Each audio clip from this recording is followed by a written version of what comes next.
You guys, I feel like we should combine February and January because February was so fast. I only tried 7 palettes and I'm gonna rank them for you guys. So if you like ranking videos, if you like eyeshadow palettes in general, then this is the place for you. Highly recommend subscribing to my channel, turning on the bell so you're notified every time I post. And without further blabbering, let's get into an eyeshadow palette ranking video. You guys, if it's your first time here, hi, my name is Karen. I love makeup, especially eyeshadow palettes. So I think that's going to be pretty obvious if you clicked on this video, but I just wanted to introduce myself. Now, this video is going to go by pretty fast because I only have 7 palettes. And I think it's so interesting how in some months I've got like 15, 20 palettes to rank, and then this month it was a little bit slower, so that's okay. I'm not complaining. It's giving me some time to catch up on things, which is always exciting because I'm always feeling like I'm behind. If you are wondering what's on my eyes today, I'm actually wearing the DD Signature Chromebook Volume 2. This should be up as a reel, or I should have like a multiple looks, multiple palettes video coming. So keep your eyes peeled for that if you're curious about how I got this look. And let's get into ranking. Now, disclaimer, I feel like I need to say this because I tried very few palettes, so it sounds brutal when I say this was my least favorite palette, but it's only 7 palettes, you guys. And all of these are fundamentally good palettes. I just wanted to give you guys my favorite or my least favorite to my favorite. So just bear with me if any of these are your favorites and I ranked them a little bit lower than you would rank them. That's okay. As my friend Angie says, friends don't always have to agree. So in 7th place, I'm giving it to the Shattered Bromance palette from DD Signature. I had to be really, really cutthroat. I think this is a really cute color story. I would love to see DD go down this 9-pan route, but I still feel like they have some improving to do as far as their packaging goes. Just maybe, you know, changing up the artwork would be a little bit of a bonus as far as the upselling of the packaging and just upselling their value. So I think tweaking the packaging a little bit would help. As far as the shades go, we've got some really pretty pinky purpley mattes, and then we've got 4 stunning shimmers. I don't really love these like matte sequin shadows, so to me that's technically another matte shade. So we've got 3 shimmers and basically 6 mattes. As far as these shimmers go, I really like these squishy shimmers, but something that I was thinking between this palette and their Chromebook too is I just don't know how they measure how much product in these, because these particular shadows are so like putty-like and they like move around so much. I feel like you're not getting as much product as you would in like a matte eyeshadow. Now, I don't make eyeshadow and I'm not in any way a technical expert, so I don't know how people measure that, but I'm curious to hear what you guys think about it. Like, is that something you care about? Because I don't personally care, but I also didn't buy this palette. It was sent to me, so I'm not sitting there like stressing out over how much product is in the pan, but I'm curious to hear what you guys think. Also, this palette is made in the PRC. It has a 36-month shelf life and it's cruelty-free, and all of the ingredients are listed on the back as well. So that is my 7th place palette. Next, in 6th place, I think this is ranking in 6th place because of the color story. I had to rank the I Love Coffee palette from Clarity Cosmetics in 6th place. Now, if you know me, you know I'm not really big about the neutrals, but this is a stunning neutral palette. Like, if you are on the hunt for an indie neutral palette, I would recommend this one. I didn't have any issues with the formula of this. Sometimes I've gotten palettes that I bought with my own money or in PR from Clarity where the shades are so soft that they can get a little bit damaged. I don't know if it's the shipping or the actual formula, but I've had issues with that. This palette, no issues, so that's a good thing for me to report, I think. So keep that in mind if you've had trouble with Clarity shadows. Maybe give them another chance.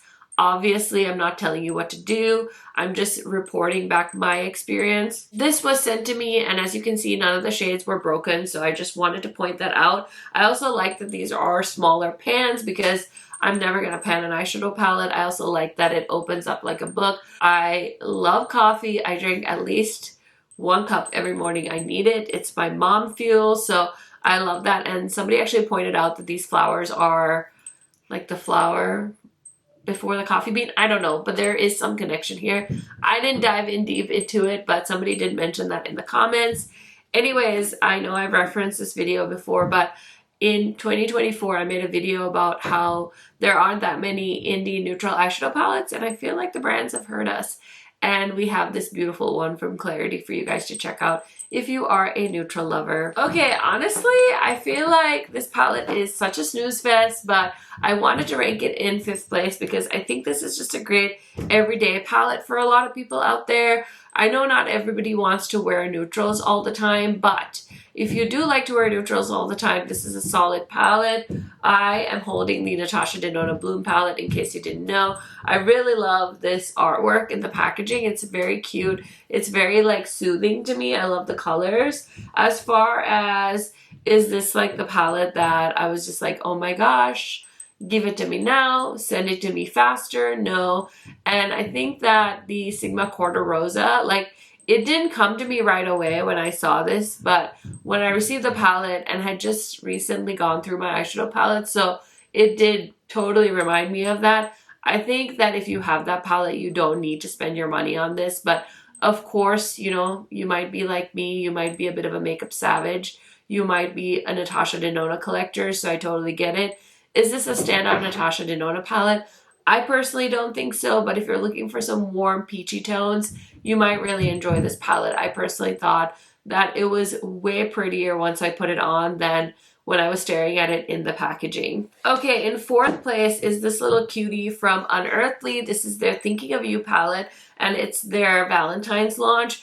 I love the price point of this. It's under $30. And again, it didn't come to me right away, but after I played with the Natasha Denona Bloom palette, I realized that the Thinking of You palette from Unearthly is definitely the cooler cousin to the Bloom palette. So if you don't want to support Natasha Denona and you want to support a even smaller indie brand like Unearthly, you might want to check this palette out. I feel like it looks like a neutral palette, but when you get it in person and you look at this, there is a red shade. Yes, there is this like brown shade, but these tones are very much like peachy tones. And I love the Unearthly formula, and the shimmers are very interesting. Obviously, this is much more condensed than the Bloom color story, but I feel like the Thinking of You palette is honestly a really good alternative to the Natasha Denona palette, and it's a fraction of the price as well. I feel like you guys would have expected me to rank this at number 1, but I'm actually ranking the Beauty Below palette at number 3.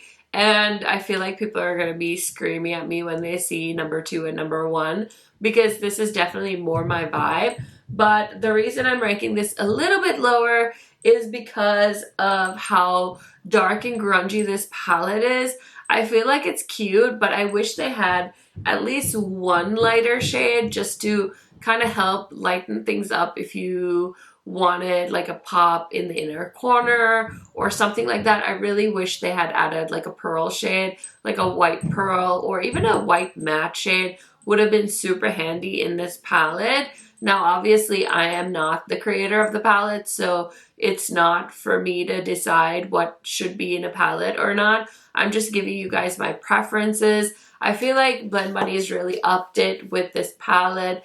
The packaging, I've never seen them do something like this before with all of the holo and the fun sirens on the packaging, and it's a little bit bumpy. I know they've done like, you know, like the Makina palette has that cool like cyborg on there, and they've done a lot of different things, but I think this looks so cool. This is also their first bigger palette with the magnetic pans, so you can like move things around if you want to. I've seen people create their own version of this palette and rearrange things in a way that's more appealing to them. Overall, I think this is a fun palette, a great addition to the Blend Bunny lineup, but I just wish it had a lighter shade, that's all. Just a personal thing. Okay, in 2nd place, I gotta give it to the Morgan Turner and Oden's Eye collab.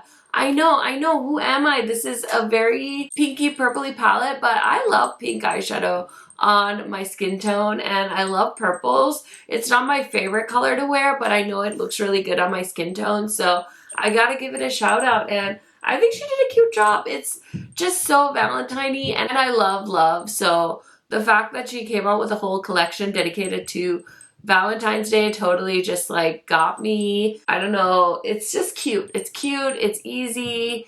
I think she did a good job. And yeah, this is second place for me. I really like the look. So I feel like I'm judging myself because I have the colorful palette before the more pinky purpley palette, and I don't know what you guys are going to think about my number one pick, but I decided to go with Ink and Roses from Arttitude.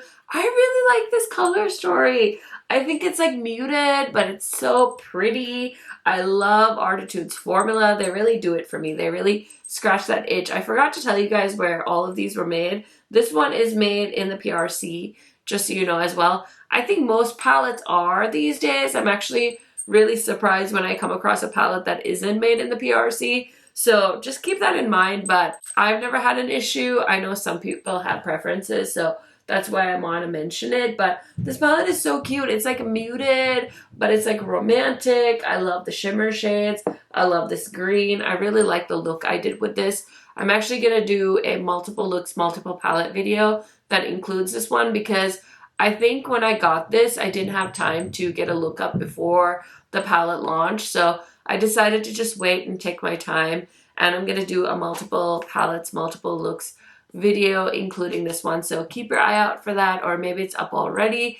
Anyway, this palette's cute. And also, I know I saw Arttitude is having a restock of 4 palettes. So they're restocking their Man-Eater, their Metamorph, and then their Urban Neutrals and their Vintage Neutral palettes. And I really love the color stories they do. So I am very excited about a restock for them.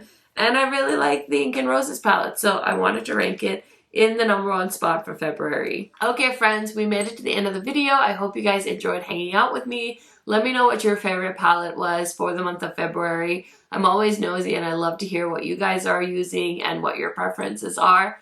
If you have a little bit more time, YouTube should be popping up some of my other videos for you to enjoy. If you are on your way to go do something else, I hope you guys have a wonderful rest of the day, and I will see you in another video very soon. Bye!